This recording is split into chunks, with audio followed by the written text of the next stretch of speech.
Hello Mushri, hello Ikumin, hello UGCI Gaming. Hello again UGCI Gaming.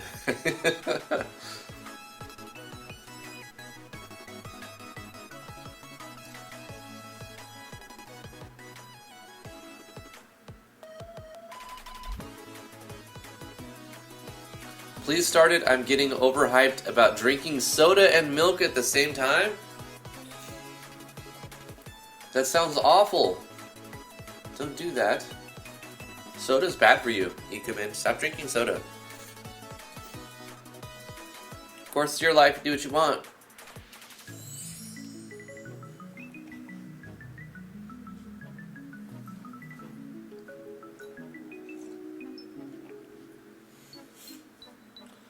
Morning, Skepsis. Of course it tastes good. Most of the things that taste good in life are bad for you. But there are plenty of things that taste good that are not bad for you. Unfortunately, soda isn't one of those things. It's really bad for you.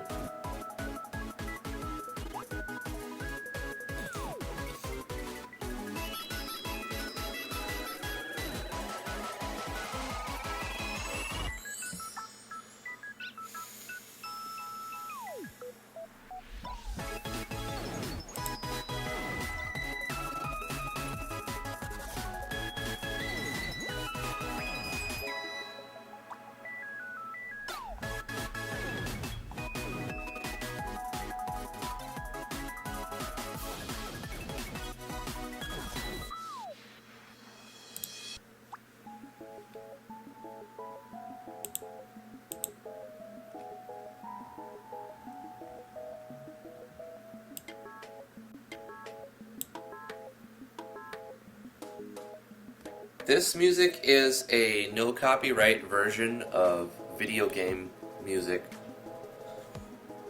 I found the first track to be really good, and so I'm like, alright, we'll try this playlist today.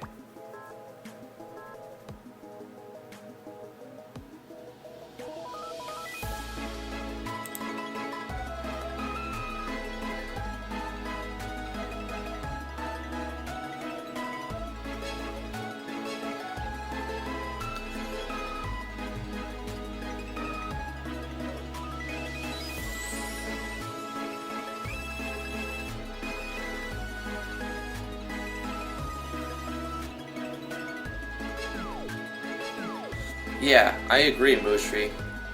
A lot of the times when I'm watching a video, I'm like, you can easily spot when it's NCS, right? You're like, okay, that's no copyright sound. Like, I can't fault the video for putting it in because they just want to make money on their, they want to get paid for their time. And even though they're probably not making a ton of money, it feels very, very crappy when you put out hours of work and then somebody else makes all the money on it.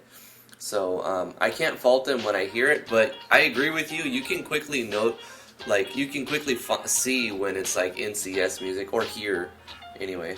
Most people, if you've already heard a lot of NCS music, hopefully this playlist will be a lot different.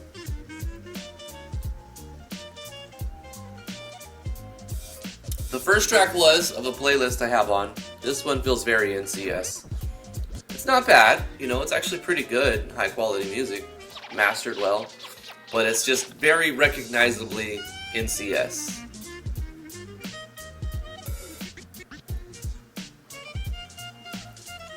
Anyway, let's get started.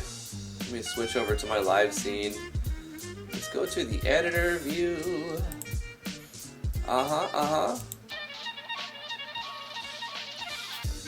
Hello, Hide Dad.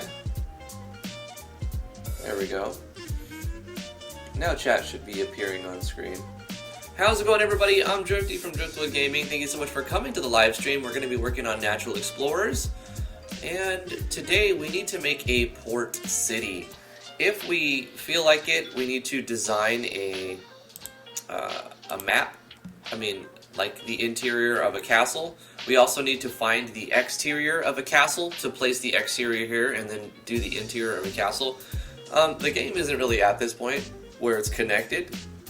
Before you get the airship, which we need custom art for, you have to get the ship and then or you get a boat first, and then you get a ship, and then you get the airship. So we're way far away from actually getting to this floating island. I sort of created it on a whim. Someone was asking how to do a floating island, and then I'm like, here's how you do it, and I ended up making the whole thing except for the castle and the interior of the castle. But that was a fun couple of episodes, and we've started with this little one island to do a tutorial, and then we remade that staging into this, so we have a before and an after. This was the before, and this is the after. UGCI Gaming is now following. Thank you so much for following. Driftwood Gaming stream boss took 10 damage. If somebody gets the final blow on the stream boss, they become the new stream boss with more HP than the last stream boss. Donating money with the donation link underneath the Twitch chat will take away HP. Every penny donated is an HP. Every bit donated is an HP. Every new follow is 10 HP. So thank you so much for that follow. Okay, so we did that before, and then we did this after. And I like the after version of it better. We designed this map, and then we designed this map, and we put a couple of events on it. We need to figure out something to do with this statue right here. I'll incorporate it in the story at some point where the player has to come visit the statue for something. And we'll have some castle exterior and then another map interior right here for that. But now, before we get to this point, the player has to... Let's go back to the world map. Get an idea of what we're looking at.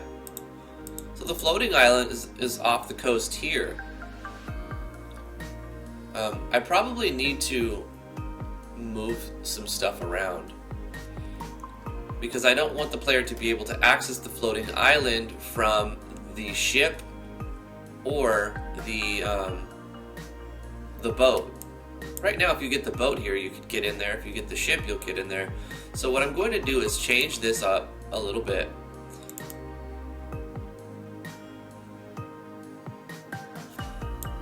And I'll have to draw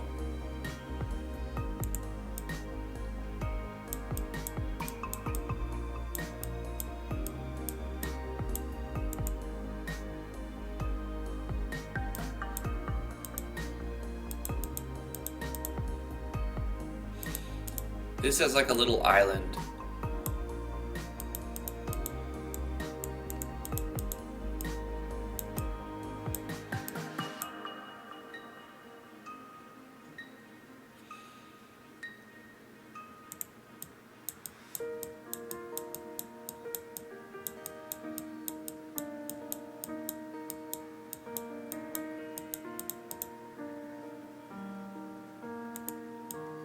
So we're going to be doing some mapping still. Once again, mapping is not my favorite part of game design, but it's a necessary thing. Excuse me. It's a very necessary thing. You have to make art for your game. You have to design maps for your game. If you want to actually make a game and not pay people to do it. There's nothing wrong with paying people to do it, but most people are going to be like, well, I'm not going to pay, I don't have the money for that, right? And I understand, but if you don't want to pay someone to do it, you're going to have to do it yourself.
How have your guys' weekend been going so far?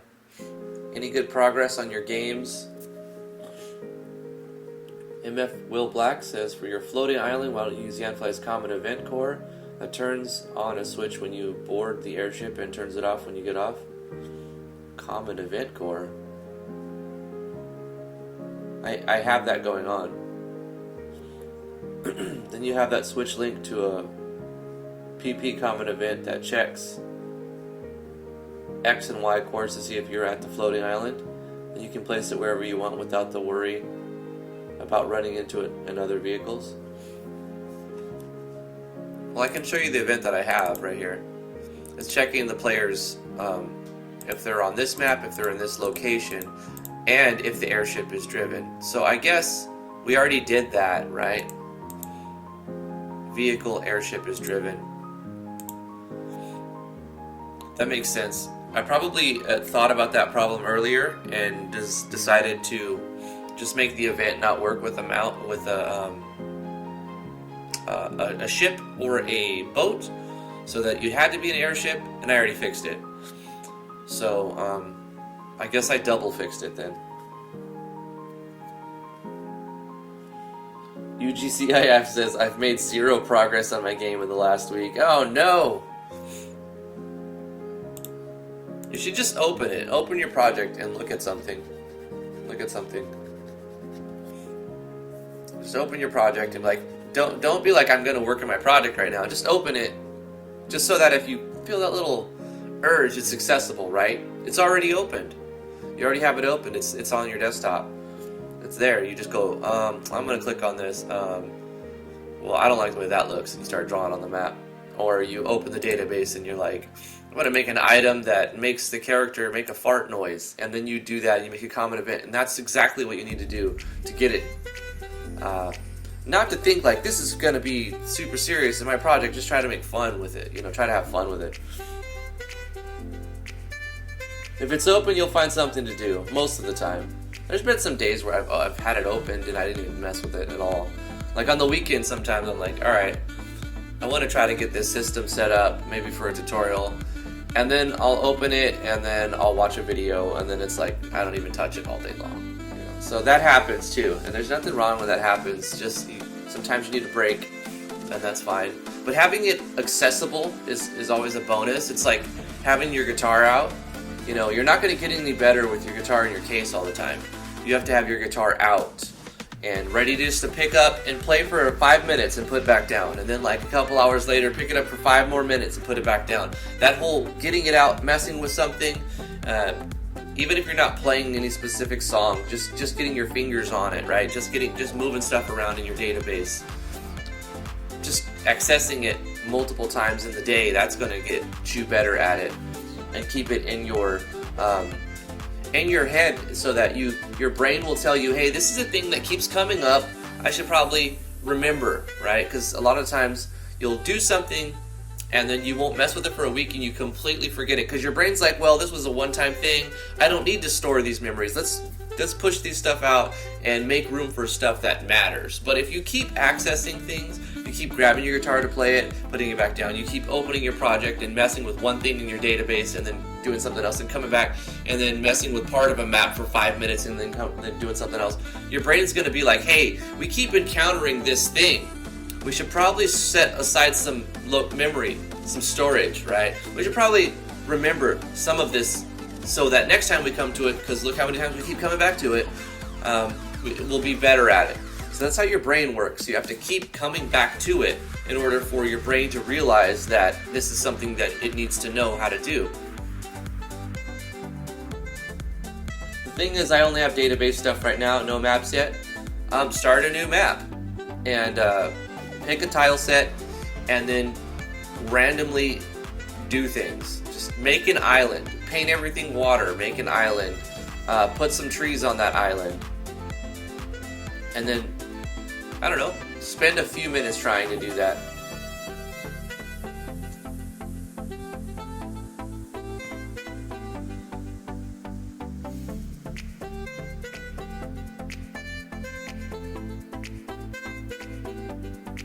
Pika Mew says, just thinking about a game idea all began when I'll be done with my current project.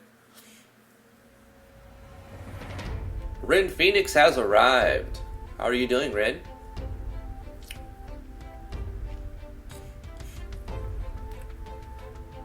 Mushi says, I have not done one map, not one monster, not one item.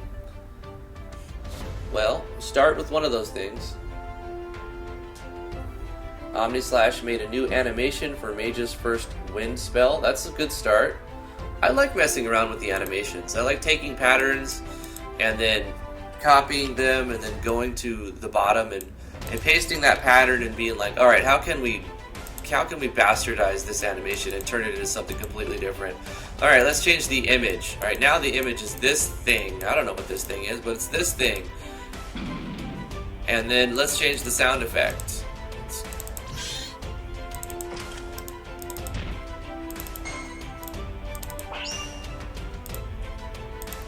In fact, I don't like screen flashes. I'm going to get rid of that. Let's put another sound effect in here on 2. Let's go with this one. And you know what? Since we're crazy, let's put another sound effect on 5. And I'm not going to spend too much time on it. I'm just going to be like, good enough, right? There it is. And then, nice. And I'm going to move this back down to 4. Let's put another sound effect in here.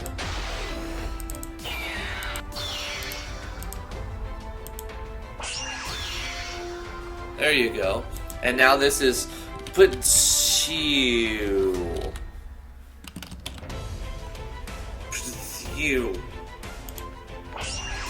That's what that is. And now we have a new animation.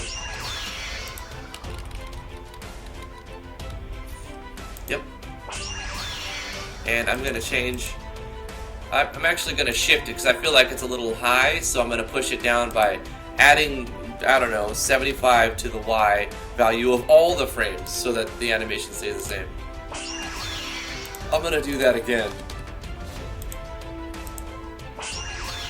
Nice. And we made a new animation, just like that. I'll use that for something.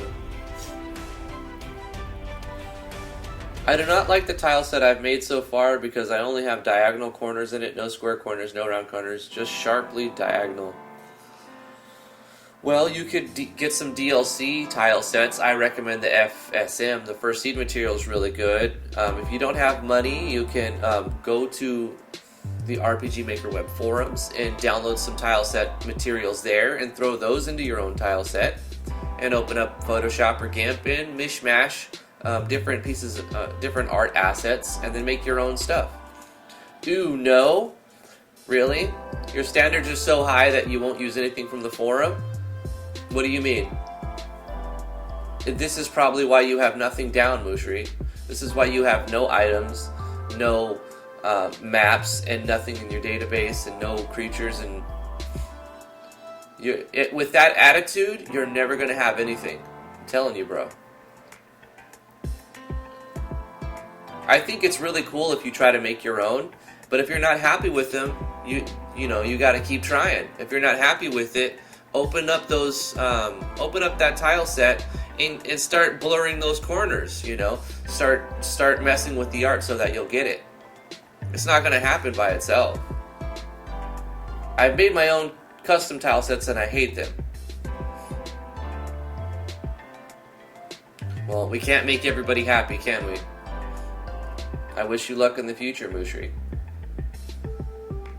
Vanilla RPG Maker is good but limited. Yes, it is. It has everything you need to make a full RPG, just like everybody else's RPG.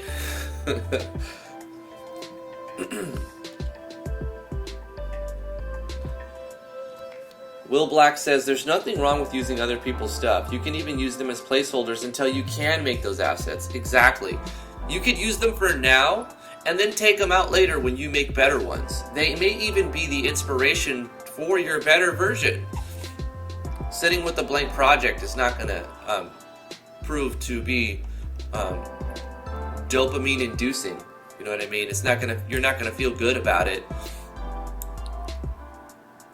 Just watching other people's progress go and go and go, and yours staying very stagnant, you're gonna feel very maybe depressed at some point, or you're just going to give up on it and it's like whatever.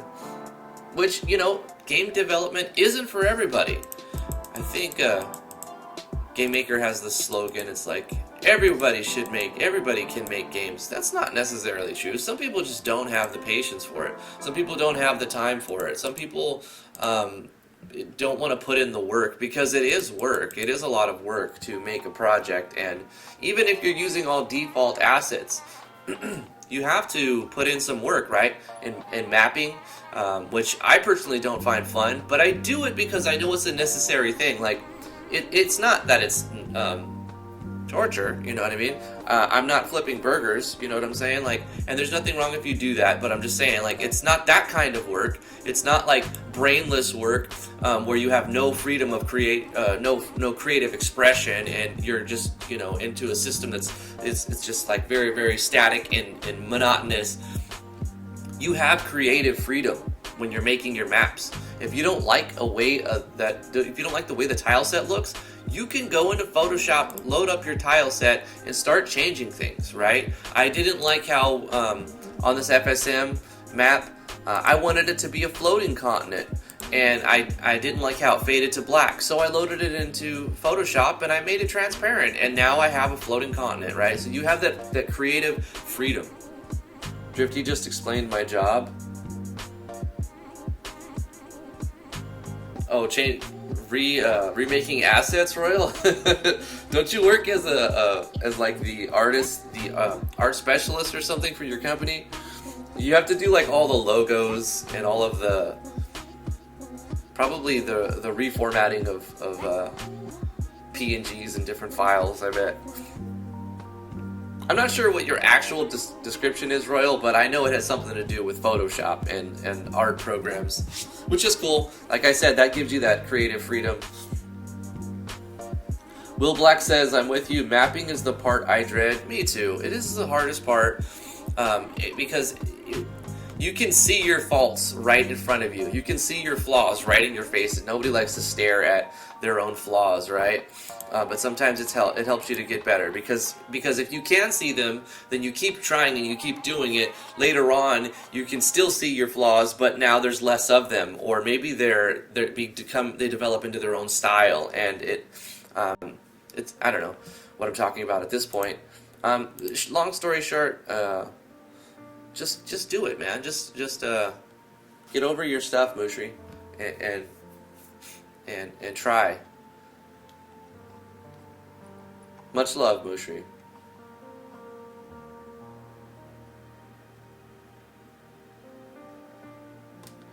Royal Crown says, oh no, no creative freedom, monotonous. I should be doing that stuff, but instead I just fix old Marvel comics for production in the modern era.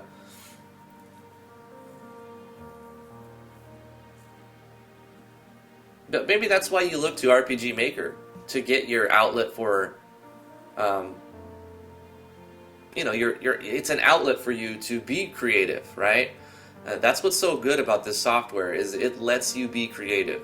It lets you go as far as you want to take it, and not everybody needs to go to the professional level. It's fine just as a hobby, just to give you that outlet. I used to play a lot of guitar growing up, and I didn't really know why I played it at the time, but looking back, I realize now it was a coping mechanism. The reason why I wanted to play music, it was to deal with my issues, right? It was a coping mechanism, and it provided me a creative outlet to express myself in ways that I couldn't do otherwise. And that's what the software does too. Just like painting a picture, artists are able to use it as an outlet to express themselves when they can't find the words to do it.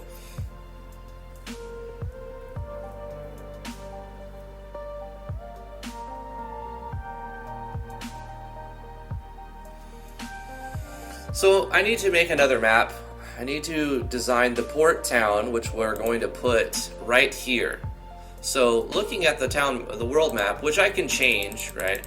So it doesn't have to look like this, but this is what I have now. It's a few houses and a local group of builders, maybe one guy in particular, who's going to make a boat for you. And this boat is going to sail through all of the shallows. You can't take it through the deep water, but you can. You have to collect a certain amount of lumber. There's a lumber yard right here that you can buy and claim. So that will rack up over time. In here, they're going to sell you like saws, and they'll let you harvest lumber with those saws. But not just sell you the saws, but probably hire somebody who will create them for you as well.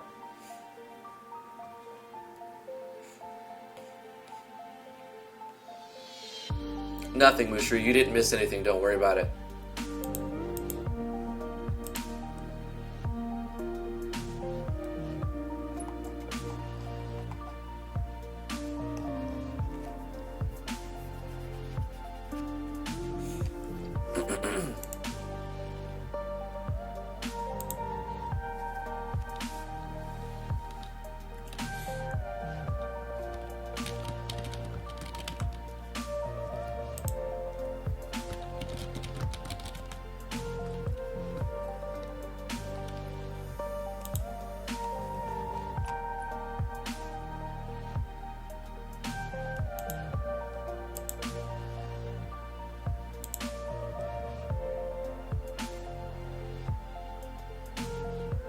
Can we turn RPG Maker into real-time strategy maker?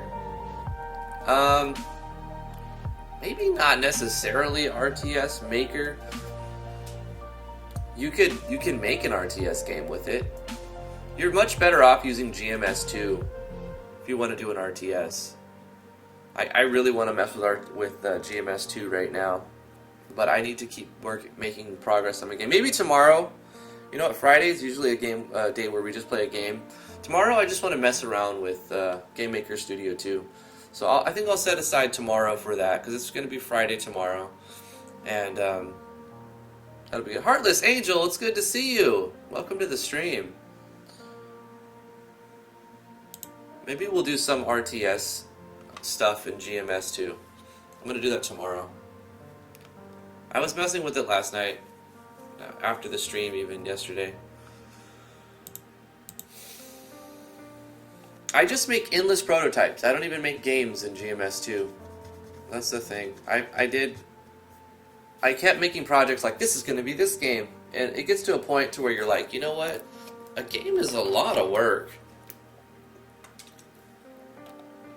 I just want to make a little concept, you know? Like a prototype of how to do this little system. You know, a prototype for how to throw particles in your game. A prototype for how to make an inventory system. A prototype for how to make a shooter, how to do this and that. We can mess around with RTS or something tomorrow.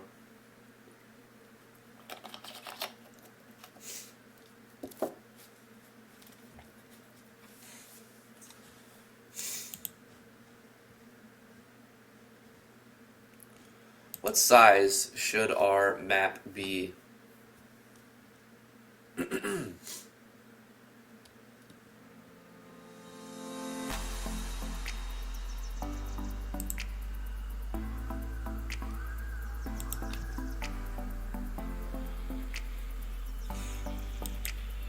It's going to be a little port town, nothing big. Let's just say 40 by 27. Excuse me.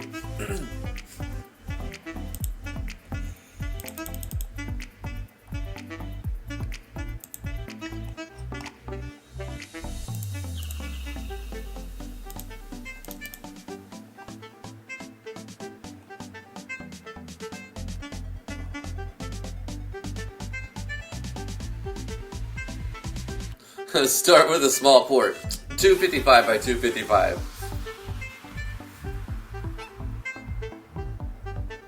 I remember I made a tutorial on how to make a map 3000 by 3000. You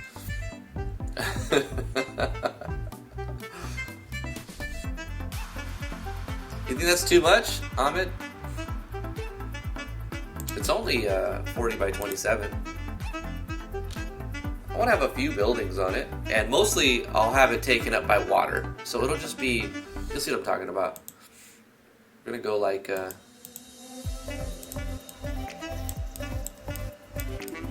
Oh gosh, why does it tile like this? Why is this map tile? I don't... Is it supposed to connect to like this or something?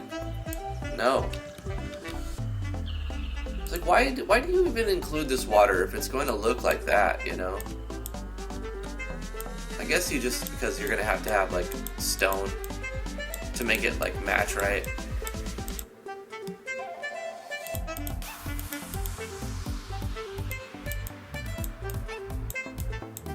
Auto tiles are hard. I mean, I get it. They're very, very hard.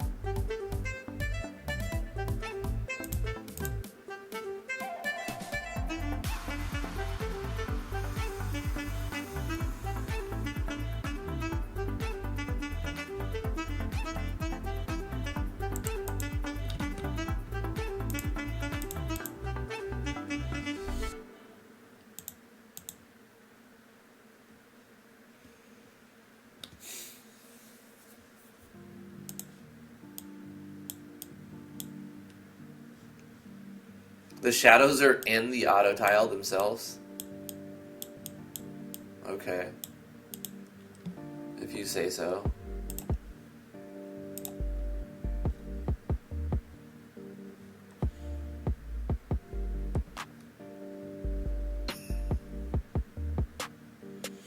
Water to the south, docks in the middle, and a warehouse to the north. Maybe wall it off. Lighthouse is a must. Maybe have a dungeon in the basement.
Lighthouse lantern is off and the breaker switch is in the basement. Investigate. Yeah, I like that. It's very RPG-ish adventure game.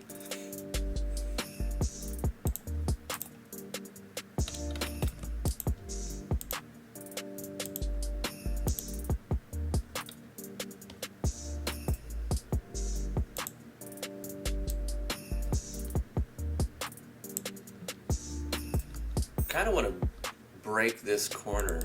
I don't like this corner. Let's break this corner with like some trees or something.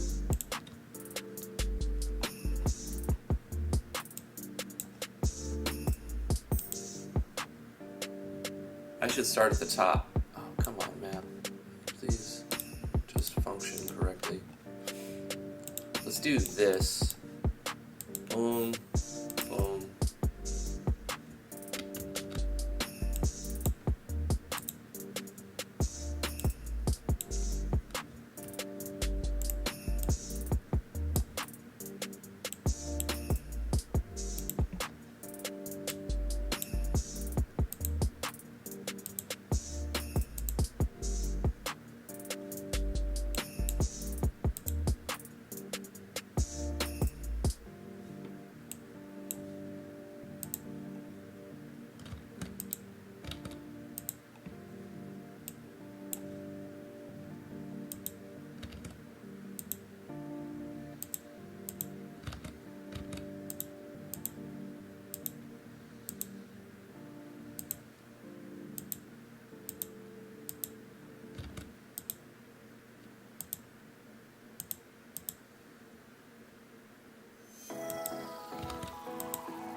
There we go. That feels a lot better to me anyway.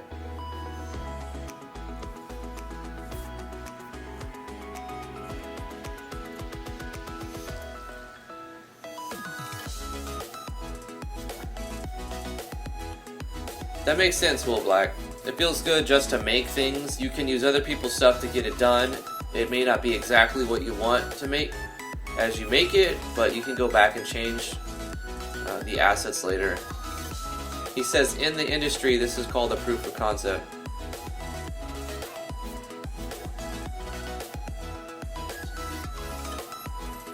The Steam sale starts tomorrow. Huh.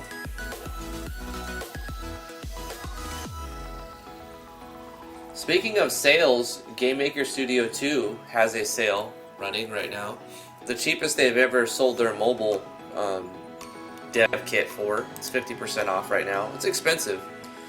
I think it's like $300, but 50% off meaning $150, I think, something like that. I'm not suggesting you buy the mobile kit unless you plan to do that. But what is cool is the just messing around on the desktop version. Right now it's, I think, 20% off. I don't know. It comes out to $79 for the permanent license for Windows, Mac, and Ubuntu. You get the permanent license for all three platforms to deploy to all three platforms for $79. That's the one I have, and I suggest you get that one. They do sell like a $30 version that gives you the license for one of those platforms you pick.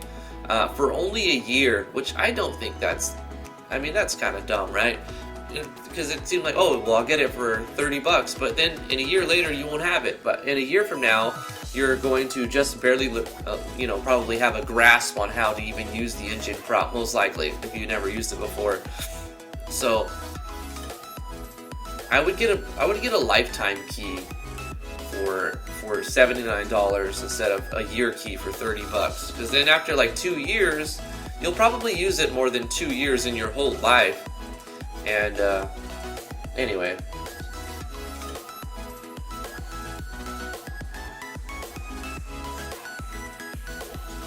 This could be the port only and then add houses in another map. It's a small little, not a huge port town, it's just a small little like podunk village where they make boats. So it doesn't have to be big. I'm gonna put a few houses down and then like a one house where there's the actual builder's house. So I'm thinking like three houses. That's it. Nothing big. 3 houses. And they have a lot of wood stuff here, so I'm thinking that their house should be made out of lumber, not stone. It's kind of weird that I have to use this stone paved ground, for the water. But whatever.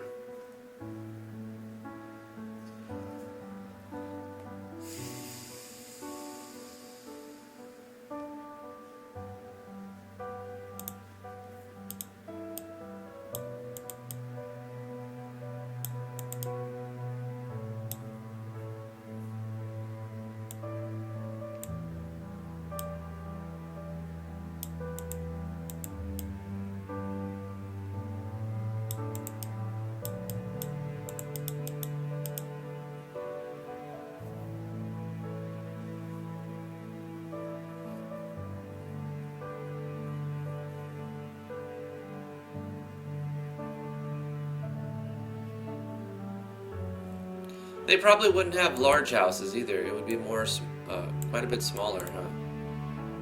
So let's go like this.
Hey, Charazanico, how you doing?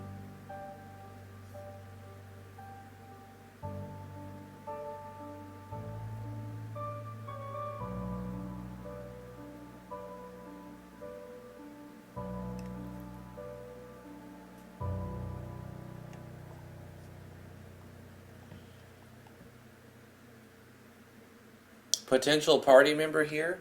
A spunky sailor apprentice? We could. What's my favorite part of the game design? I'm not sure. I like many aspects of the game design. I like I like making sound effects. I wouldn't say that's my favorite, but I like that. Database management, as boring as it looks, it's actually a lot of fun. I like having, I'm trying to not put in a lot of items and tons of gear and stuff, but I really liked filling up like full sets of gear and signing, like creating items that have unique abilities and stuff. Like I want to show you another game's database, and I spent a lot of time in that game's database just sort of like expanding and adding to it.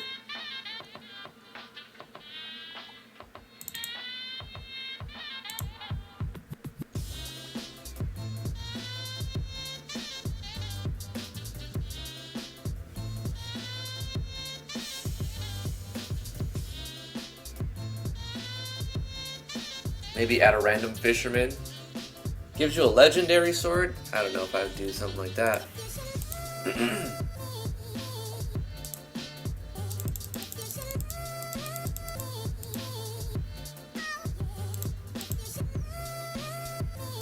If you look at the database in here, I put a lot of time like just filling out lots of stuff. All these classes have all this going on. Hundreds of skills. So I spent a lot of time doing things like this.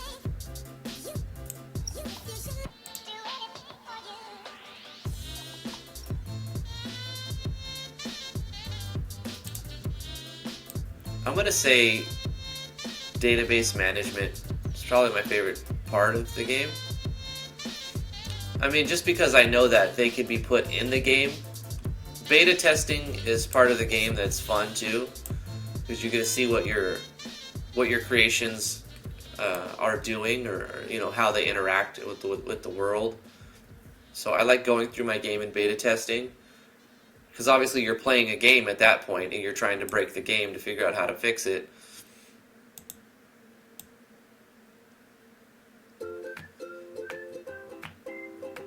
I like it when I have the maps done. You know, I'm like, oh shoot, I made that map. I like that. I like looking at it. You know, I did that. I did the thing. But the process of mapping, it's like, it's hard for me to visualize what it's going to look like at the end. So it's just a lot of floundering. And the act of floundering to me isn't fun, but at the end, if I'm able to actually put something together that looks halfway decent, I could still pick it apart and find all the flaws, or most of the flaws, and be like, I don't like it because this, and blah, blah, blah, blah. Always we have our expectations up here, and then we have to find a compromise somewhere to actually get something done, right? It's easy to be like, this sucks because whatever reason. It's a lot harder to be like, you know what is good about this? This is this and this is good about it. You know, it's harder to find the positives in things than it is to find the flaws. It's easy to find flaws in something. It's so easy to pick something apart. It's hard to find what's good about it. And sometimes I struggle with trying to find what's good about in my creations, right? But flounder enough and you will find them. So I put probably most amount of time in RPG Maker in the database of project, adding items, adding skills, making sequences, creating animations. I think making animations is one of my favorite parts of making a project. The animation editor inside MV is my favorite of all of them. Now GMS2 has a good animation creation tool as well, but nowhere near as good as the MV one when it comes to making the animations, because you get the frame control You can batch things and tween stuff and shift stuff, and you can put sound effects on specific frames, and it's easy to go back and change them. You can assign multiple images, and you can just make your own images. Say you want to have 3 images, right? Well, it's easy to do that. All you have to do is load one of the images and put multiple images on it, right? Like, say we wanted to take hit 1 and we wanted to take like hit photon and put them on the same image. It's as easy as opening both in Photoshop, copy pasting one and put it in the other, and then you just load hit 1 plus photon, and then you can put the third one in. So it's really easy to have multiple images in. You're not really limited to 2 if you have any type of skill. You prefer animating in Photoshop? How do you even animate in Photoshop? That seems like so clunky. I know you probably can do it if that's your job. Photoshop is the worst animation tool that I can suggest. I think if you're not going to use the animation editor here, or GMS2's animation editor, which is also pretty decent now. Part 1, GMS1 sucks, but as far as the animation part, but GMS2's got a really good animation editor. I would say Asprite is my second favorite animation editor.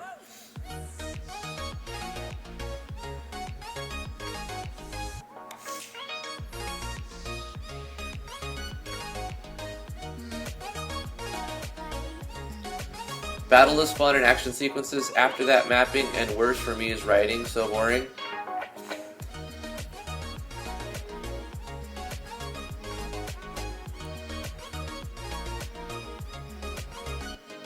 That's just a joke referring to the Zelda CDI. You can do a quest with a fishman or anything. Right. I remember that. I think I watched Game Grumps play that. It's hilarity. It's so bad. And the animations are just like scarily bad.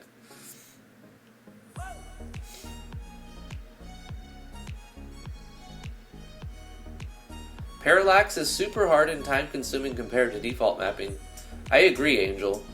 I like to use doodads instead of going into Photoshop and making your scene with parallax and region restrict. That's just too much, man. It's much better to just map it how you want to map it in the engine with a very baseline, right? And then you go in there with doodads and you spackle it up with doodads.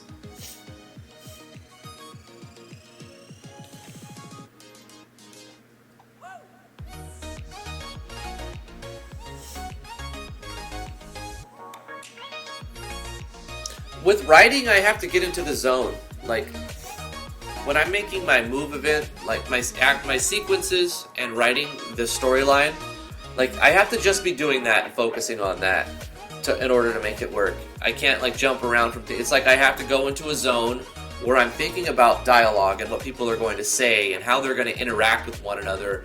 And, like, I'll kind of be consumed by that. And I have to just be focused on just that the entire day. I don't make any art assets unless I have to make an art asset to make the scene work, right? Like, say there's something that needs to be, like a tree that needs to be cut, so then I'll make the sprite for the tree being cut or something, you know.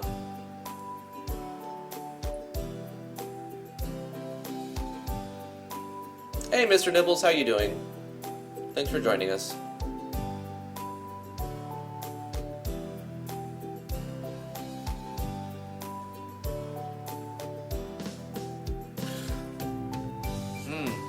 Anyway, so good question. Thank you, Will Black, for your interaction.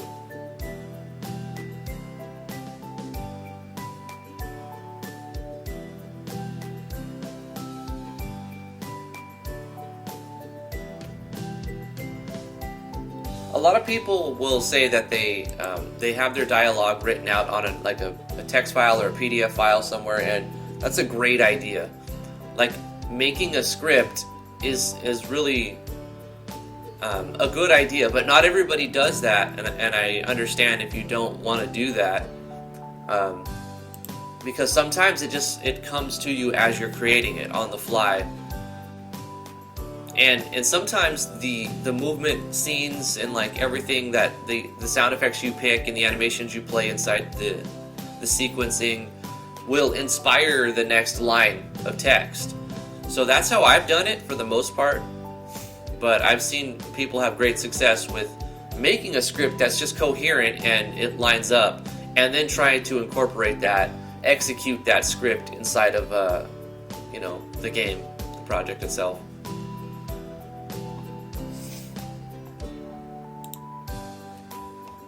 Let's put some doors on our houses.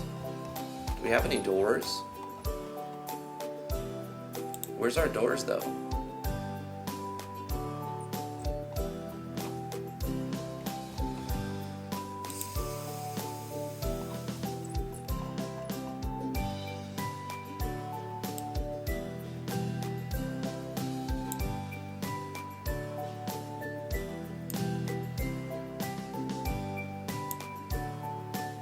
I feel like this log cabin is a little out of place. If I could just stop clicking this over here, that would be fantastic.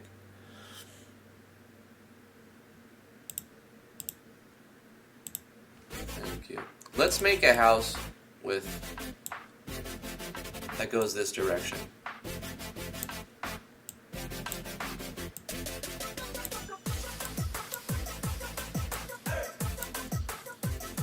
I think we need to start with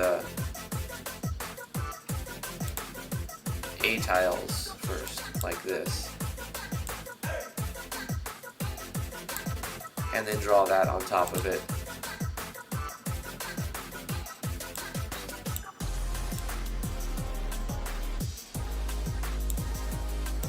I don't necessarily want that clock there.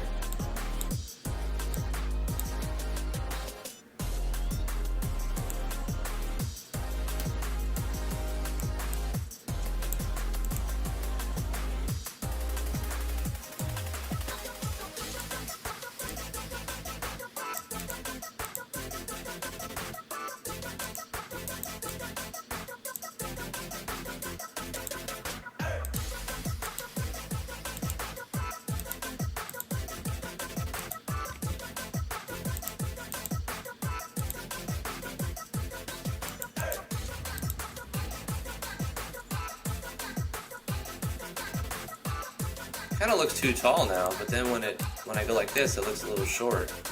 Like the roof is too long. Anyway, I'm gonna go with that.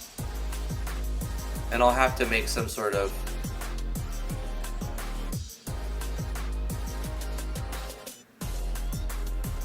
I could put a door right there. In fact, I'm just gonna do that. I'm gonna put front-facing doors just because of the game's perspective works that way.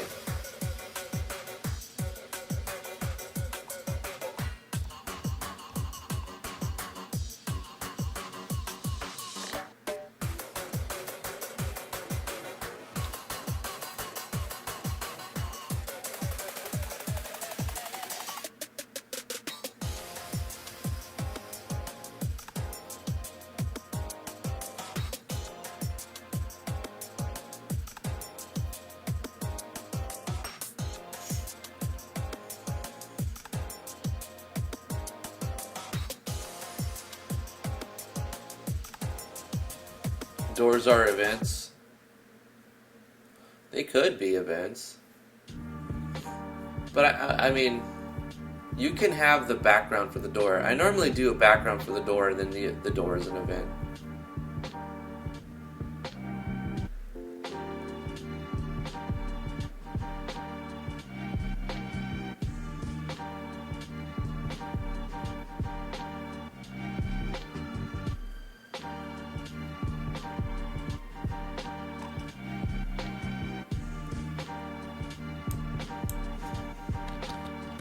Watch, I'll show you what I'm talking about. You put that on. Put this over here.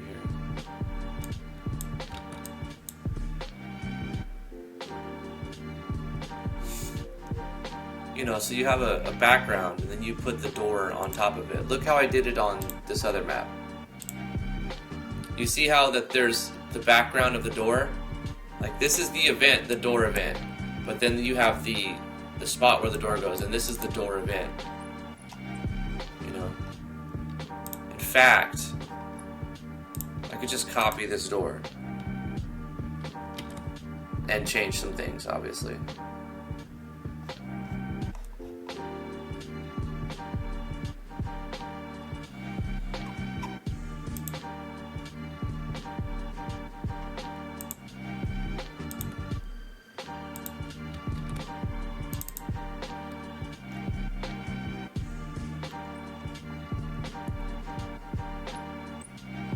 This is a technique that I've done before in different formats, but this particular method I learned from Olivia. I thought it was a great idea.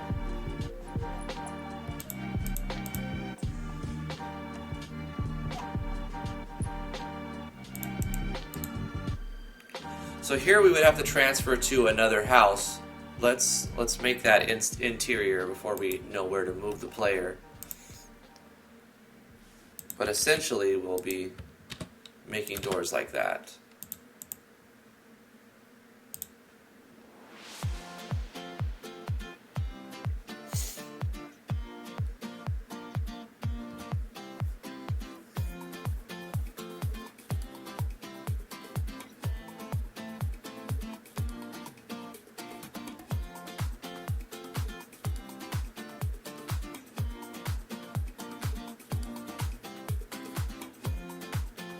Yeah, not only does the door open and close, but the player walks through it and it zooms in the screen and the opacity of the player changes. I'll show you what I'm talking about. This is going to teleport us to the wrong map, right? But because we don't have a map for the interior of this building, but you'll see what I'm talking about. We're going to walk in the door. It's going to open, close, zoom in. The player is going to move up, and it's also going to fade out, change the opacity of the player. It all happens very quickly, but you can see what I'm talking about if you know what to look for. You see the player, gradually got invisible. It was a kind of a smooth thing.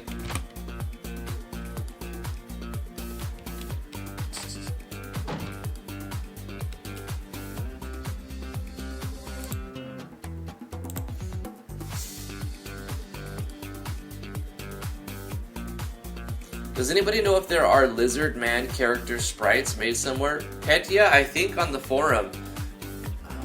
Sprites? There's some SV actors even, I think. Let me see.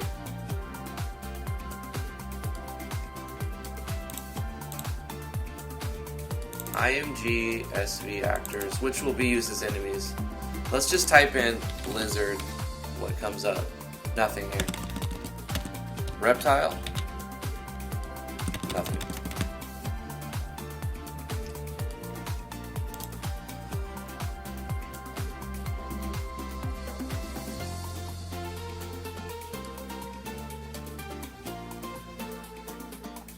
Type in, I didn't grab all of them, I grabbed just a lot of the ones that I liked. Go to RPG Maker web forums, Petya, and type in Hidden Ones Battlers and look what they have there. Look what she's got there.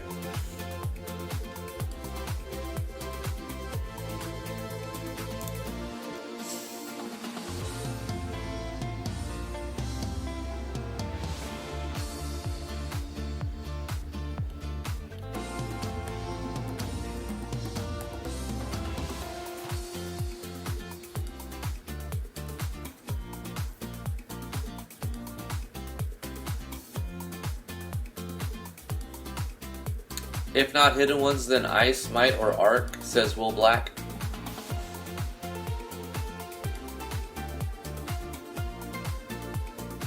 Add a custom Black Heart fade out. I don't think it fit the theme of the game. Heartless Angel, maybe in your game it would though.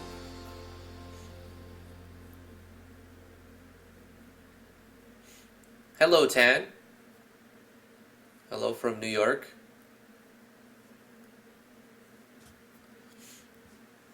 Can we make live 2D characters? I think someone's working on a plugin to make that work. Live 2D support and also spine support at some point. I think the Dragon Bones plugin is the closest you're gonna see to that.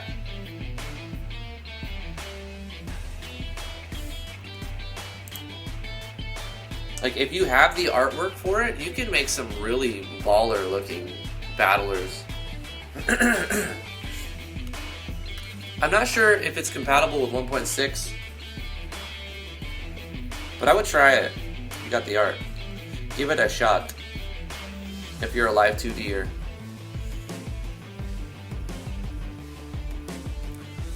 Okay, so this is our exterior map. We need to spruce it up a little bit.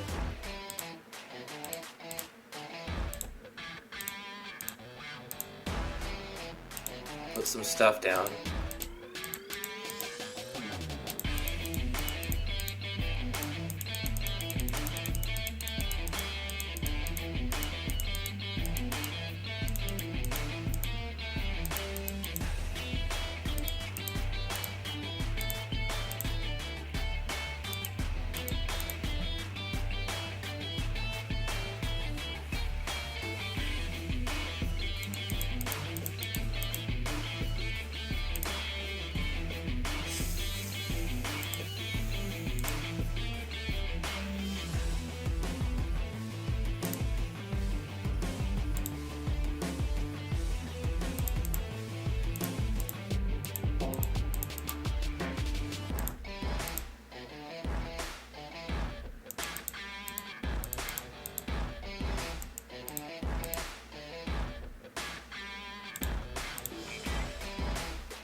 That doesn't tile right.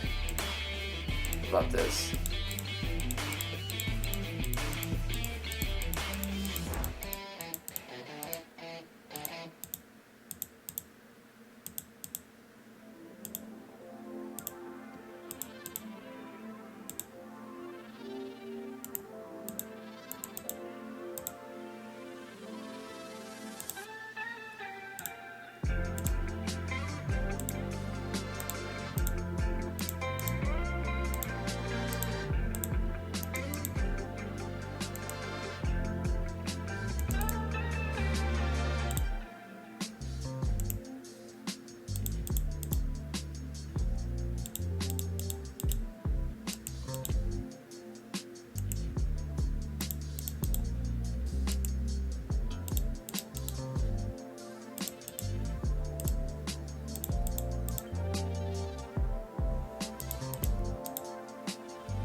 I like Akashic's art. I think it's very, very, you know, it's all a similar style, right? There's not a lot of, I don't know how to say it, but like you don't see a lot of feet or hand design. Feet and hands are hard, but I wouldn't know. It's kind of anime, but it's really more of just, you know, Akash is its own style. If I see some art that looks like that, I would reference that as an Akashic style art. I like it, and I like the business model that Akashic's is adopted. You know, you can use Akashic's art in any engine you want if you back her on Patreon, and I think that's pretty cool. Because I don't just use one engine, so I really appreciate it when artists allow you to use multiple engines. Why are you restricting to one engine? Like, are you getting any sort of kickback for that? Is there some sort of brand deal you're getting? You know, like, what's the point, right? Use what's best for the thing you're trying to create, and your art shouldn't be restricted to just with one engine. So I don't know, I think Akashix is doing it right. Can I get you that world map weekend? Can I get you that world map weekend? I don't know what a world map weekend means. Do you mean like shoot me a world map? I sent you the snapshot of the world map. Okay, I know what you're talking about. Do you mean like you want to send me that on the weekend? Whenever, dude. Yeah, whenever. Like, I don't even, what did you even do to it? Like, what did you plan to do to it? Like I said, I'm going to be changing it quite often, so.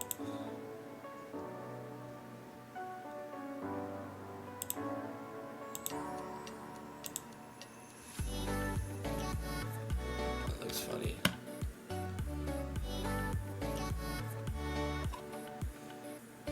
We're going to have like a, let me zoom out. We're going to have like an ice continent too, towards the top. So just as a placeholder, it's going to be like something like this.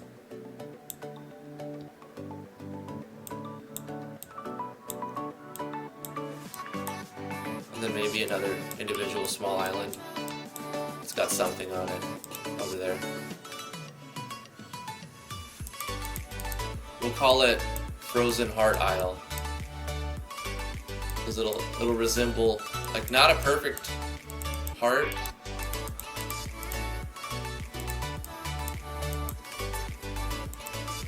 Or even like, what if it's like Broken Heart Isle? Oh, Broken Heart Isle.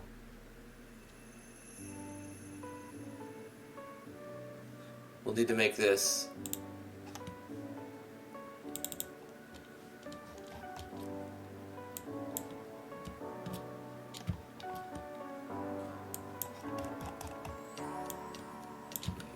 Not that.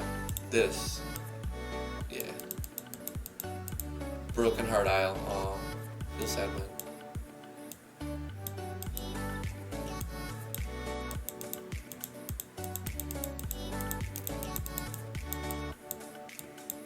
This will be for the lonely loners to make their base here. Because you're going to eventually be able to marry and have kids in this game. There will be progeny.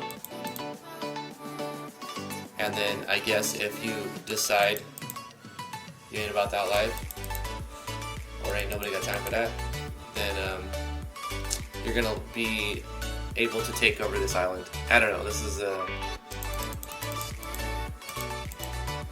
long time in the making. And this is going to be a giant frozen continent. You know what I could do? This would make more sense. If I went like this. Hold up. I take this and I go like this. Right? And I just make it, instead of outlining a huge continent with shallow water, just kind of like make the idea of where the continent's going to be the shallow water, and then put the continent inside of that.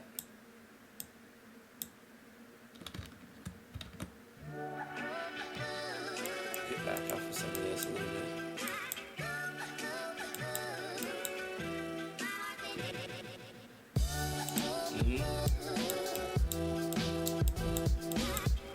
And then I can just touch up where, actually this will make it for a better, less giant circle map anyway.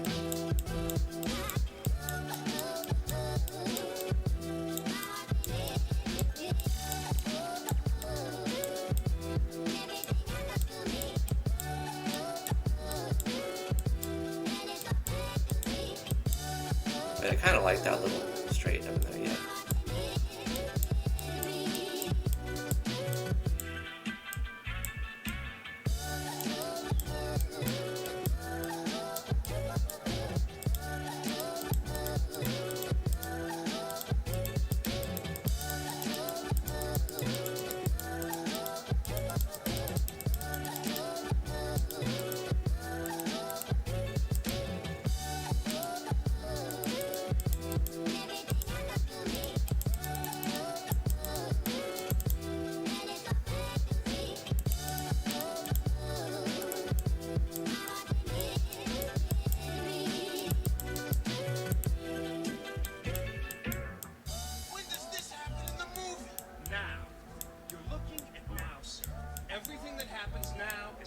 What happened to then?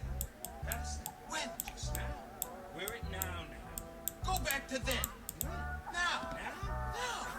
I think that turned out to be a better island. That's a better approach, I think. Cool.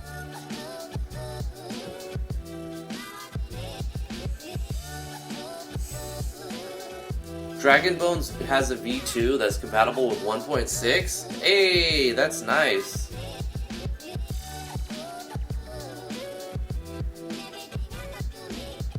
Yeah, you can even use the Akashic's art to do like summon creatures like Will Black does. That's a brilliant idea. I've been backing Akashic's for a while now.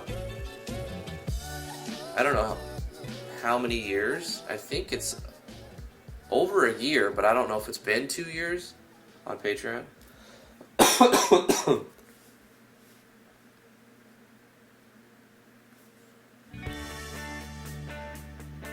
I have a list of people that I've been backing for a while. Let me look at that list. People I think are worth backing. Akashic's. I'm still backing SRD. He's not really doing anything. He says he's not going to do anything, but eventually he's going to do something. I'm not throwing a ton of money his way, but I'm still backing him. Galv, I'm still throwing a little bit of, mostly just like a couple bucks, you know. Archaea, Yanfly, T, White Dragon, NeoSoulGamer. Those are the people I'm backing right now. 1, 2, 3, 4, 5, 6, 7, 8 people. Speaking of Patreon, if you'd like to back me on Patreon, patreon.com/driftwoodgaming. I offer different reward perks there. You can read them if you're interested in that to see what I'm offering. And if you just want to support what I do, it's appreciated. But other ways that you can support what I do is just tuning in the live streams. Thank you, everybody. I really appreciate it here. It's very, very nice of you.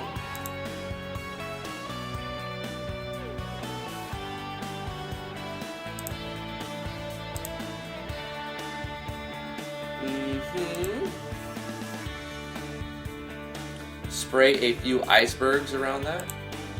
I should, huh? That's a good idea.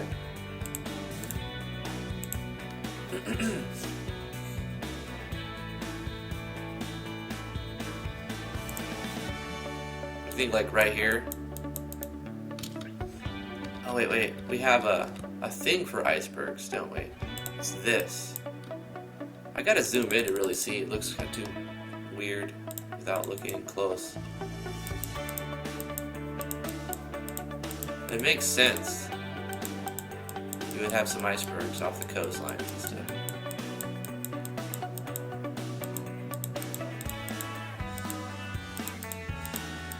Maybe that's a little excessive.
Yeah, why not? I think that's a great idea. I don't want to block a path with the boat, but by the time you get here, you're going to have a ship anyway, so it won't matter, shallows and whatnot. You can make this more like a shallow area. More shallow area.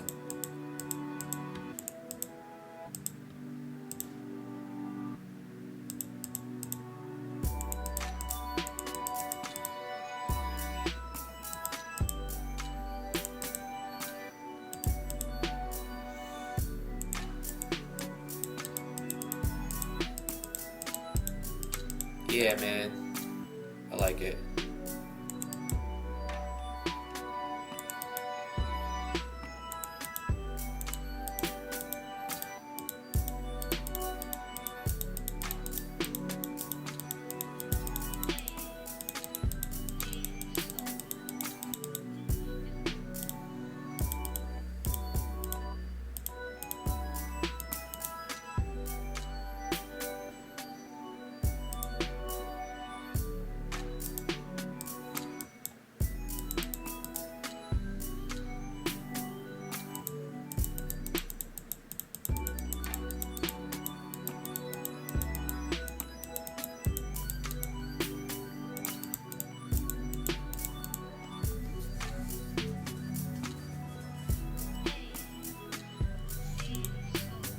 Weird question, you can use events to update the map, right?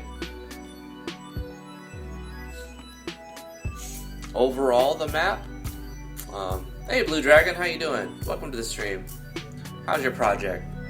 Devin, overall the map? I mean, you can make an event that changes the tile set, which could update the map. I can illustrate what I'm talking about. Let's go into this test map and create a new map here. Test map changer. So say we're going to use, like, I have an idea. We're going to go with this little map here. And you can have two different tile sets that look almost exactly alike, but one of them has been edited slightly.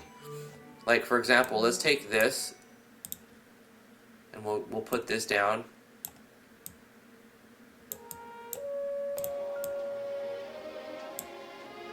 Right, and then you've got this going on.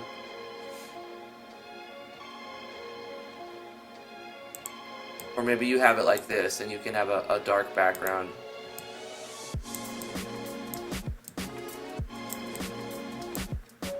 Or we'll actually go like this, transparent.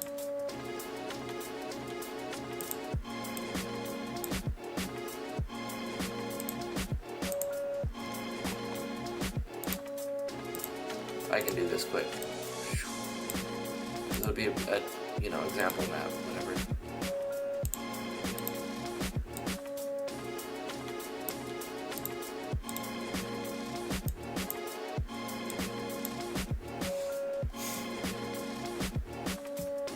And then we'll have a parallax on this map that's like a darkness.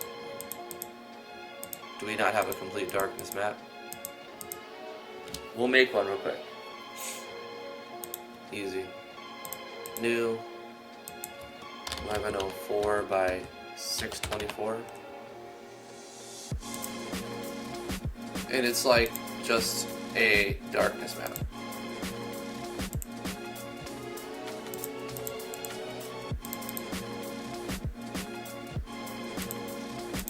Saving has a PNG.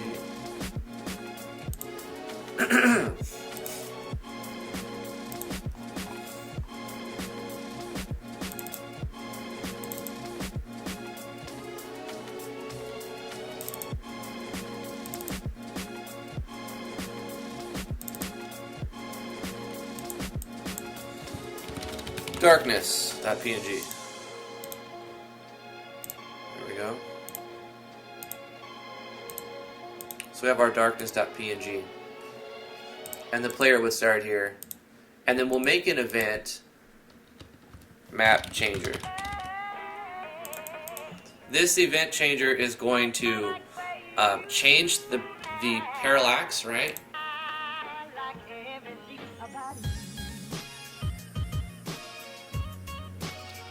Change the, no, not the map info. Change the parallax from the darkness to the airship staging or whatever, And it'll also change the tile set. Under the third tab, you see map, it says change tile set. So you change your tile set to the one that you modified. So say you have an event that causes the Earth to come out of the ground and go in the sky. This is whatever example, right? Like you talk to Damian, and Damian totally rips the earth out of the ground and throws it in the sky.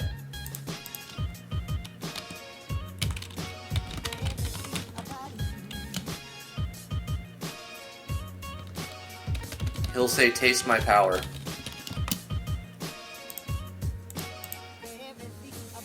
And we play sound effects because we need sound effects. It's important that you include sound effects in animation. It just doesn't mechanically work the same, right? We'll do this one, wait for completion.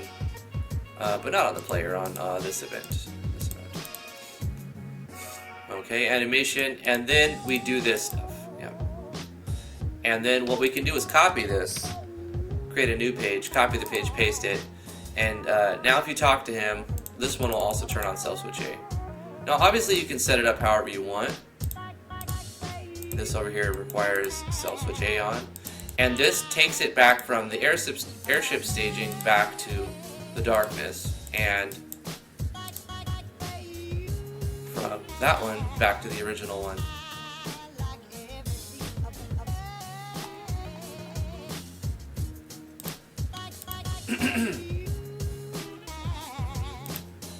But he also will say, "Taste my power" again. This time. Alright, so now we start here. And we'll look at the map. It's like we're underground in the darkness. And if we talk to Damian, he's going to say, "Taste my power." Oh wait, actually he's supposed to say, I mean, mechanically that worked fine, but I want to just fix this. Cut this, paste this here, cut this, and then paste this here. Some arbitrariness. Anyway, you'll see that an event can change the map, depending on what you want to do. It can also change events on the map. Taste my power. Blah. And now he ripped this piece of ground out, and we are in the sky. We're now floating in the sky, and we're like, "Damian, take us down. Taste my power again." Blah. And then now we're back down. So that's an event that changes the map, right? Got him. It should be. Oh, we forgot to turn off the self switch. Right? We forgot to turn off the self switch. So at the end of this one, we control self switch A, turn that off, and it loops. Let's talk about how we can make an event change something else that happens. Let's do an event right here that will require a switch beyond. So what we can do, instead of a self switch, we'll use an actual switch. So we'll get rid of this self switch thing, right? And we'll use an actual switch. So at the end of here, we'll control a switch, and we'll say, "Taste Damian's power."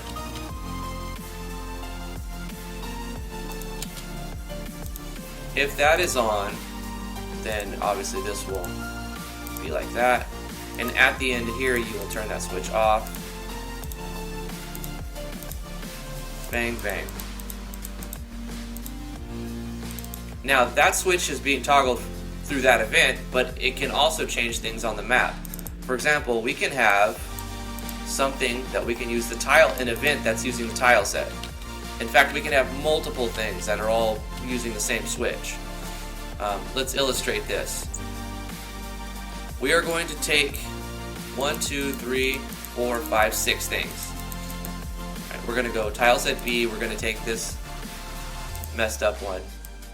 1, 2, 3, 4, 5, 6. We're going to go like that. And this is going to have no requirement. But on the new event page, this is going to have a, say, fully grown tree. So we'll turn this one into this one.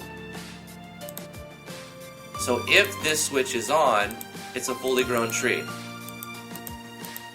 We can essentially take this, copy it, paste it next to it, and turn this image into that image. On the switch, we turn this image into that image. You see what I'm doing? We can copy this, again, paste it here, turn this image into that image. And then the switch one will be from here to here. Alternately, there's another way. This is a labor-intensive way, but I just want to show you mechanically you can do this. I'm going to show you another method after this. A much easier method. This is the I don't want to use a plugin method. But it's easy to do it with a plugin too. Much easier and less labor-intensive if you use the plugin.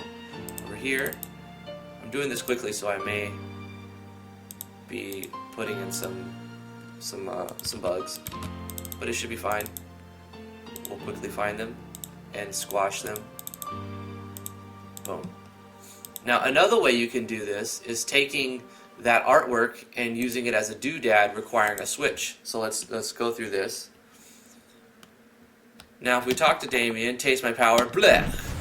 We go in the sky, this goes transparent. So we changed the tile set, we changed the parallax, and we also changed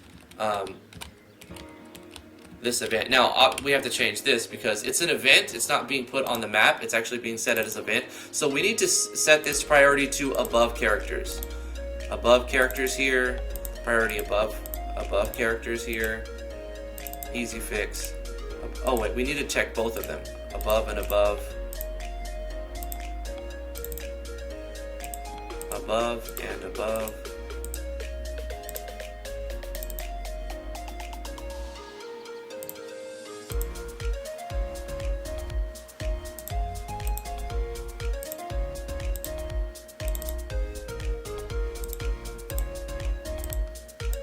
So there's three things. You can change the parallax based on a switch, an event that changes the map.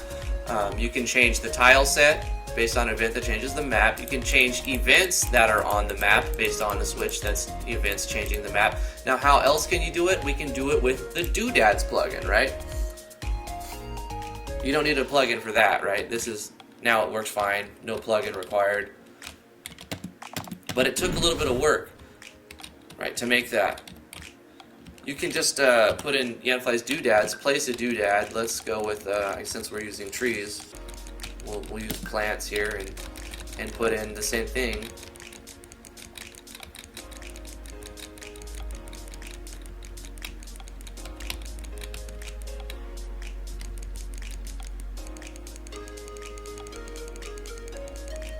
You can take this and put it into a PNG and put it in the doodads folder, but I don't want to do that, but you can still, obviously it's an easy process, right? You just Photoshop that into the doodads. Let's take this house plant, let's turn the log, we'll make a log, and we'll put a log right here, and then what we'll do is add a vine. We'll make this a vine.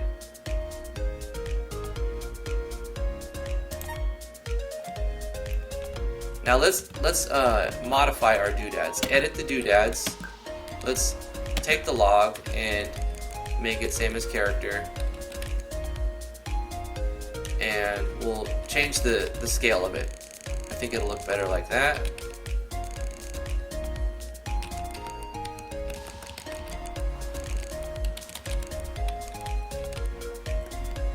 That looks fine. And that will be here.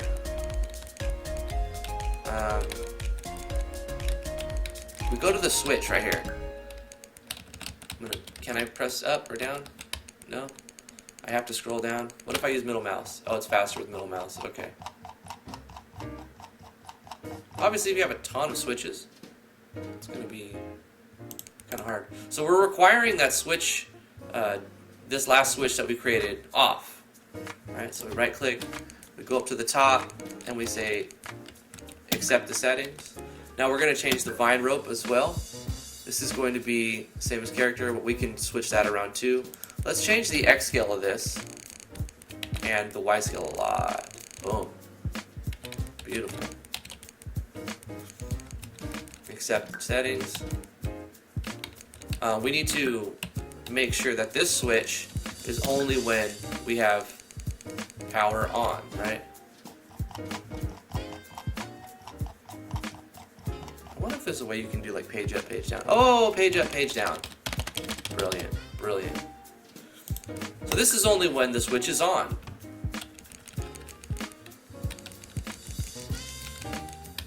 Accept the settings. return to the list, finish our edit, and we save and close, right? Now, boom. Wait, did I set that up right?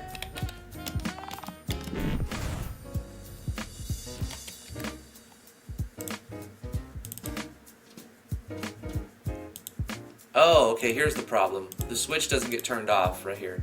The switch needs to be turned off.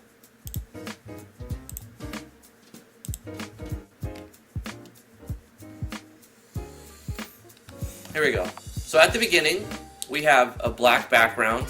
We have the tile set with this being black as well. So the tile set, the parallax background, these events, and the doodads, all controlled by one event that changes a single switch.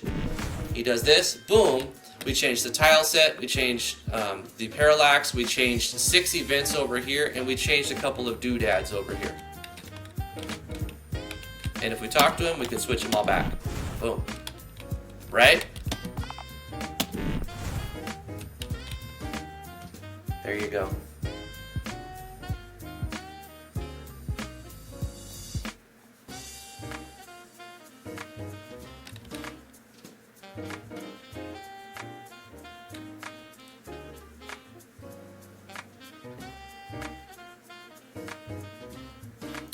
Love right back at you, Blue Dragon.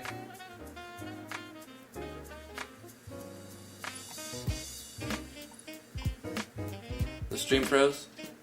Or maybe I just stopped talking for a second. I finished the tutorial for Devin. Giving you puzzle ideas? Sweet.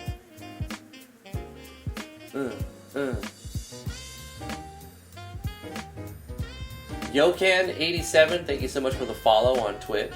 Did I miss anybody? Let me look at the logs here.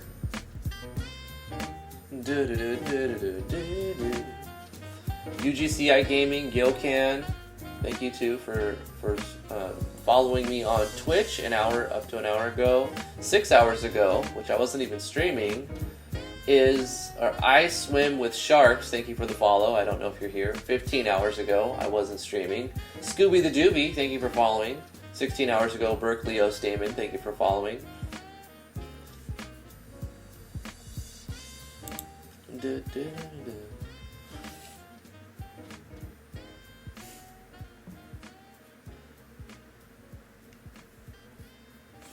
Yeah, if it stops, you can try to refresh. And sometimes I'll just stop talking for a minute, and it'll feel like it's stopped, but really I just stopped talking. Do I need castle ideas? No, I mean, obviously, to sound spoiled, I want the entire castle PNG, like a full castle PNG that I could just be like, plop. But it probably won't happen like that. The entirety of YouTube was down for a hot second. Really? Remember, like, I don't know, was it like a month ago? YouTube went down in like several countries. People were freaking out. It's the end of YouTube! This used to happen with every website, and quite frequently, it's just over the last 10 years, there's been less cascading failures, and there's been better techniques for network management, so it doesn't happen as often, but it still happens. Especially if you're pulling out a bunch of code and trying to keep the server running while you're pushing new updates and taking out backbone code. And that's what's happening. They're removing Google Plus from YouTube. And they tried to force this on everybody, and everyone like resisted as hard as they could.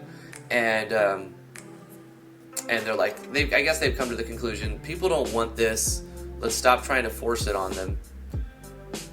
And so they're taking Google Plus out of the equation, but taking all of they integrated stuff so much that it was really hard. So to take stuff out without breaking what exists there.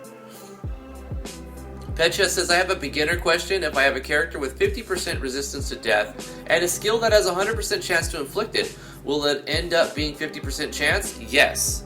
So that's how it works. If you have no resistance, it's based on just the chance to inflict. Let's look at that real quick. Inside your skills, you'll have your chance to inflict a state, right? You'll say add state, say poison 100% chance. Now this poison will happen every time unless the actor has some sort of poison resistance, or the character, or whatever, maybe you have a gear, something that's giving that. So over here you can specify a state rate, right? So the state rate, if you have state resist poison, then this character will never be poisoned by that skill. They'll never get that state because that class has immunity. Resistance means immunity in this. It should be state immune, but whatever. If you want to give like a slight actual resistance, not like an immunity, you use state rate. So if you have poison, RCC, thank you so much, Royal, for the $5 super chat. Really appreciate that. When you're done with the edits to the world map, could I trouble you for an updated image? Not at all. I'll do that right now. Let me finish this little mini tutorial. So we were looking at the state, right? The skill gives 100% chance to it happens every time, unless there's something that dictates otherwise. So if we have state rate times 100%, that really means nothing. That means no change. And if you have resist, we talked about that, that means you'll never be poisoned because you're resist completely immune to it. But if you want to give the player like a 50% immunity to it, then you would do state rate poison times 50. Thank you. I really appreciate that, Royal. That's very nice of you. So this will make it so that it lands 50% of the time, right? If you want it to land... now, another thing to keep in mind, if the skill only lands 50% of the time, like say we have the skill that poisons 50% of the time, and the class has state rate 50% of the time, it's really only going to happen 25% of the time. And you can calculate this with the calculator. You can just go 0.5 times 0.5. Right, and this is the actual percentages of it landing. So let's go with some arbitrary numbers. Let's say state rate 71, right? So the state, there's 71%. This is giving you 29% resistance. You have to, because if 100 means 0 and poison times 0, I don't know, times 0 means you'll always be poisoned. If you lower this number, then you're adding resistance, but 0, I don't know how that works. Maybe we can figure it out.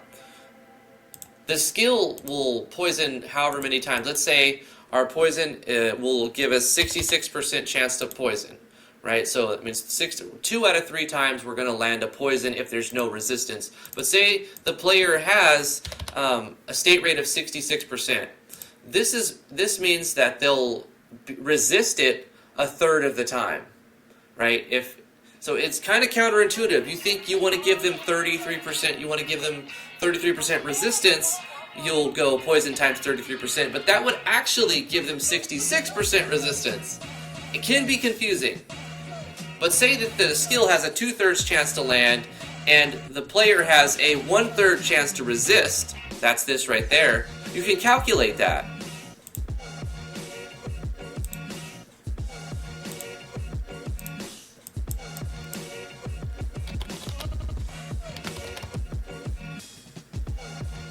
So the player would actually be poisoned 43.5% of the time with those numbers. Let's see how, let me see, if we do 0, poison times 0, that means it's going to land never. That means it'll never land. Yeah. So if you're going to do a state rate of 0, you're better off just going resist poison. But if you want them to have a small chance, like 1 to 10% chance to be poisoned, right? Then you would go like this. This means 90% of the time, the player will not be poisoned by a skill that has 100%. But if the poison itself, say, only had 75% chance to land, then this would be even less, right? You can kind of calculate in your head what that would turn into. You got 0.1 times 0.75.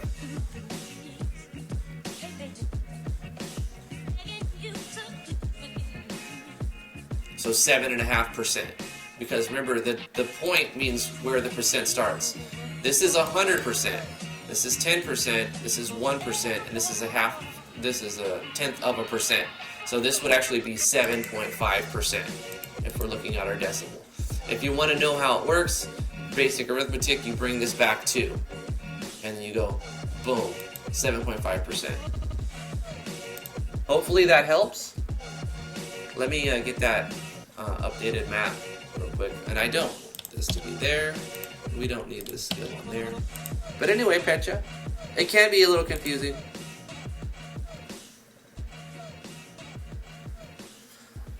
I love when Drifty goes into Sonic mode, always near the end of the stream. Well, I'm running out of time, and I gotta do everything in a hurry. Gotta go fast. Are they really making a Sonic movie?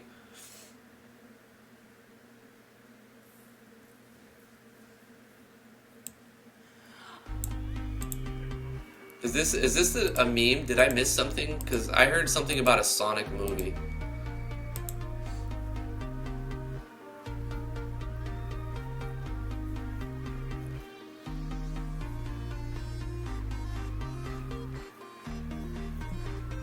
Alright, let me get an updated image of this map.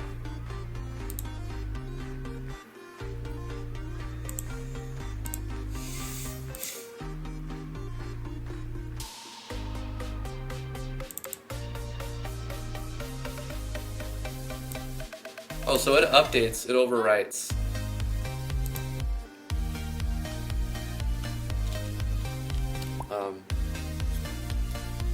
This is Natural Explorers World Map, work in progress. V2. Copy this. I'm gonna shoot this over to you.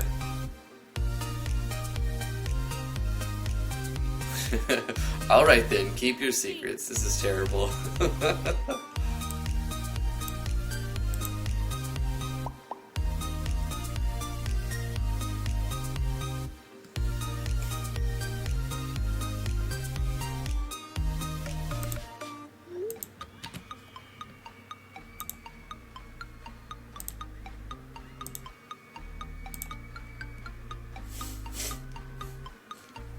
There you go, my dude.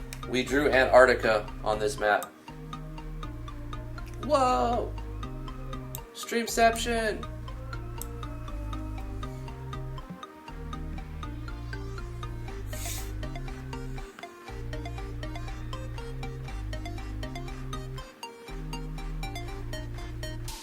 We'll draw like the desert island over here, like towards the center. Like just a bunch of sand, dunes. And then we'll have like more green islands. We're gonna draw 3 more islands over here.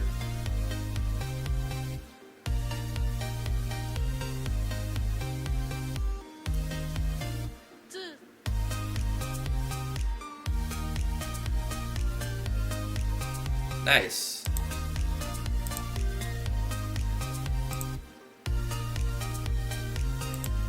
Hey Joey. It's alright, it'll be on YouTube in an hour from now, it'll be all posted.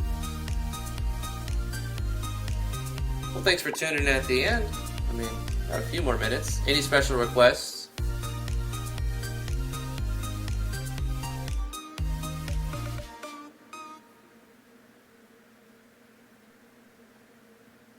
How big do I need the castle to be? Albrecht, I would, like the entire thing? Probably the size of the screen or bigger. Well, let's see. If we look at the map, let's go there to get an accurate representation of what I'm looking for, 1 for 1. If the screen is 1104 by 624, we want the castle to be bigger than that.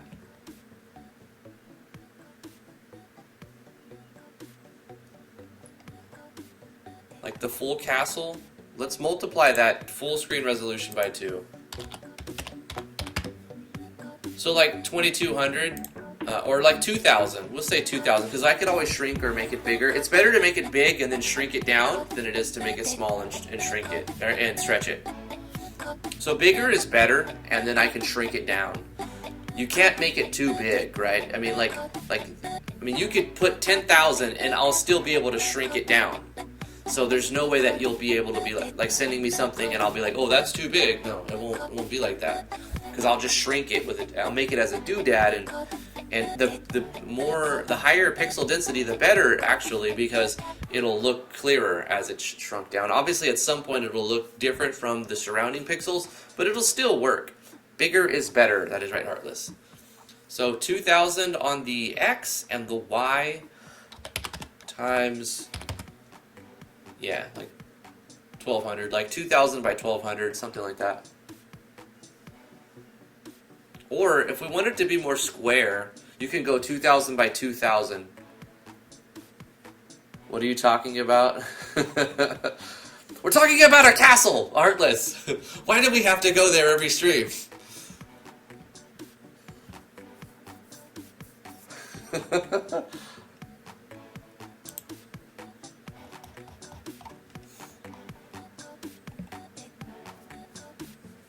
Zelda castle intro. It's a live-action Sonic movie made by the Fast and Furious people? Really? I can't wait for the memes about this Sonic movie.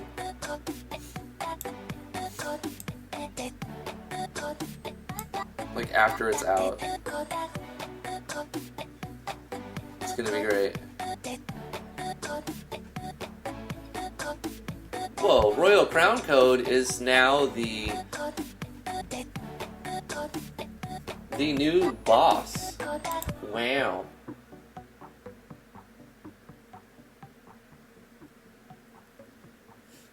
So apparently the super chat numbers completely obliterate my stream boss. So yeah, the super chats seem to be super strong. I kind of want them to match, right? Because I actually make more off of the PayPal donation than I do through super chat, because YouTube gets 30% of that. But I mean, either way, it's not a big deal. But I wanted it to match. But I'm keeping it. Royal Crown Code is the new stream boss. You'll see in the top right corner there. Well, according to this, the super chats, I didn't know super chats would be registered through the API. Apparently, the code looks at the super chats as well. So, the stream boss is right now Royal. Royal, you're the stream boss. Congrats. Damian's the boss on the Discord.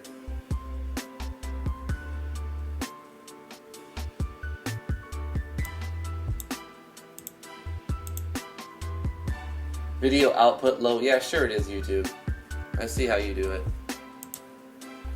I see that I'm sending 4 megabit per second.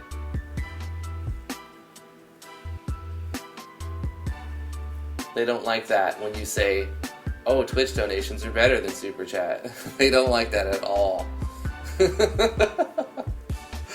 You know what Twitch takes? Nothing. Because it goes through PayPal. And there's still like a 3% charge, I think, through Twitch. But YouTube is like, I'll take that 30%, please. Rip Damian, all hell the new boss. I wish that the API would show new donation, but it only looks at the PayPal thing, not YouTube Super Chat thing. So it's like a mixed bag here. We've got the Stream Boss API, which is different code from the new donation one. The Stream Boss says, okay, this actually works, and it applies numbers. I think there was like 900, so it must be like double what you would expect. Like for every $1 super chat, it's 200 HP off, something like that.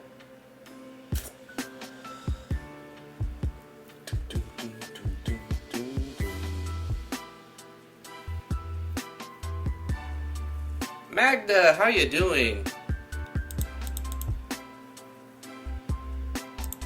Well, we started our port town today. We need to do the interiors I'm not going to do that tomorrow because I want to work on GMS2 on Friday, this Friday.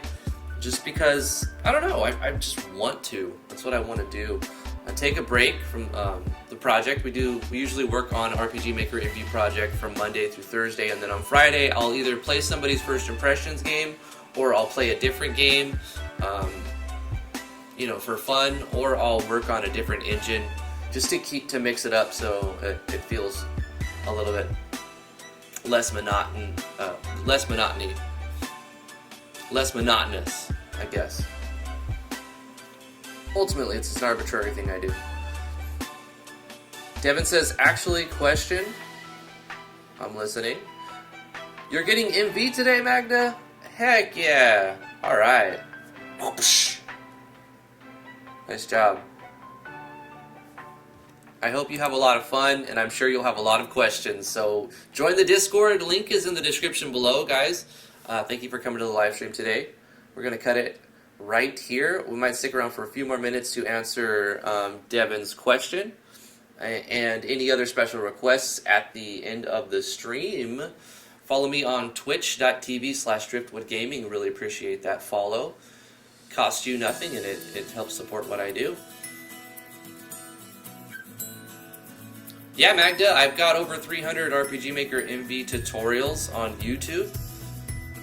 YouTube.com/driftwoodgamingmv to subscribe to my YouTube channel and hit that notification bell to know when I go live, which normally is 10 a.m. to noon Eastern Standard Time, Monday through Friday. Starfall, how are you doing? You popping in at the very end here. Thank you for coming, though. I appreciate that. Omni Slashes. I'm getting some games myself. That's great. That's great. We won't ask the rating of those games. We won't ask about what kind of anime you're watching. We'll let that. We'll just let that slide, and we won't ever wonder or ask you what kind of games you're buying. Don Sephiroth just subscribed. Thank you so much for the YouTube subscription. Appreciate that. I'm glad my API updates upon YouTube subscription too. People show up when the stream ends. Yeah, they show up throughout the stream. I'm sure some people come and go.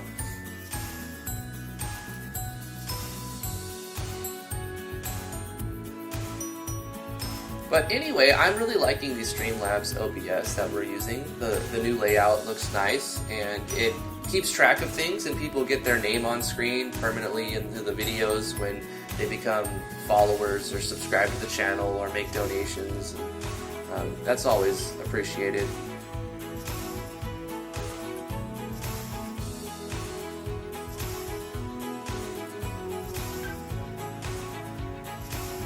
I also am on the Tweetster machine. Follow me, twitter.com/driftwoodgaming. There are some things in place that automatically tweet when I post a video, so there's a lot of tweets happening, and I randomly tweet about different things, but very rarely. More or less, it's just like my auto, hey, I'm live now, or a new video is out. So you can, if you don't trust the YouTube notification system, you can follow me on Twitter. Usually that updates and posts a tweet when I do something new. I think Twitch also can send out notifications. If you follow me on twitch.tv/driftwoodgaming.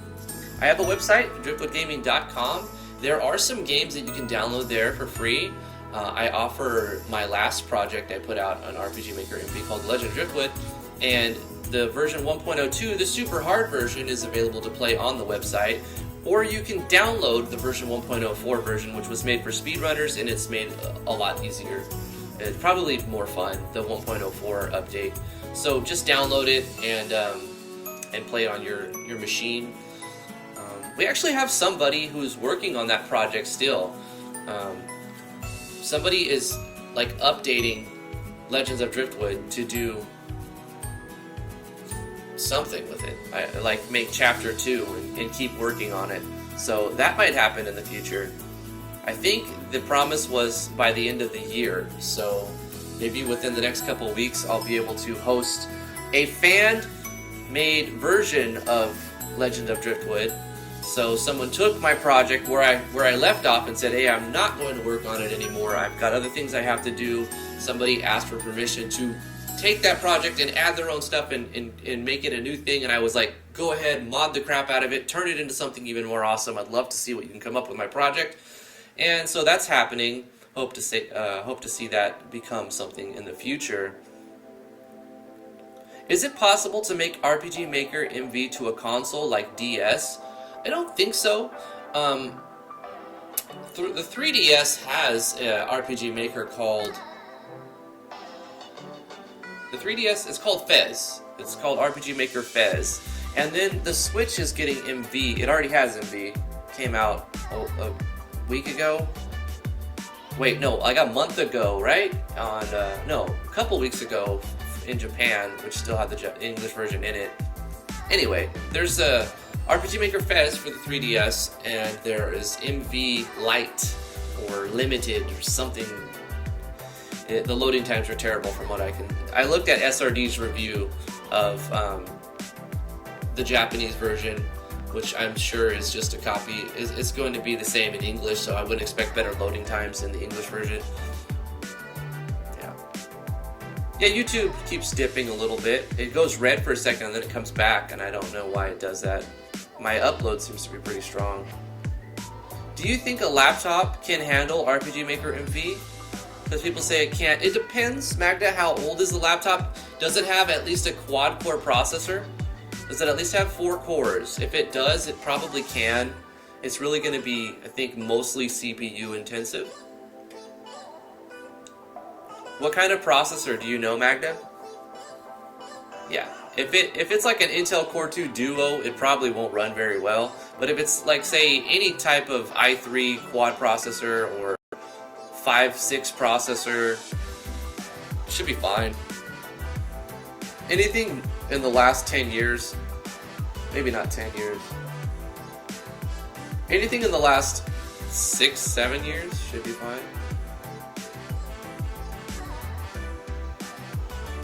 Oh, okay. I see what happened there. My upload is pretty jank right now. I don't know what's happening. It's my ISP. I see that now. My ISP is dropping frames. Dropping frames from ISP. Let me type this. From ISP. Stream ending soon.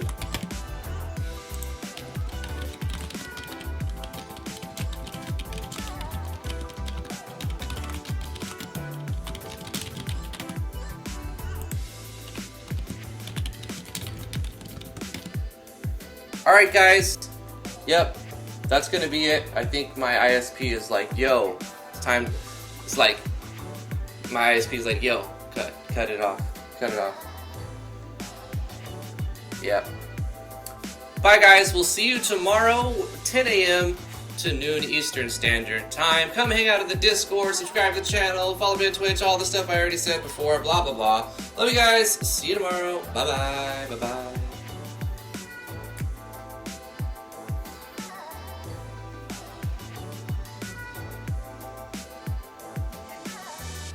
And now for the sweet ASMR. ASMR content for your guys' ears.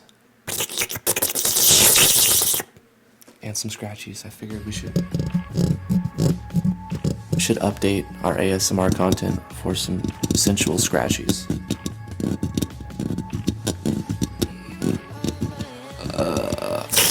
Bye guys.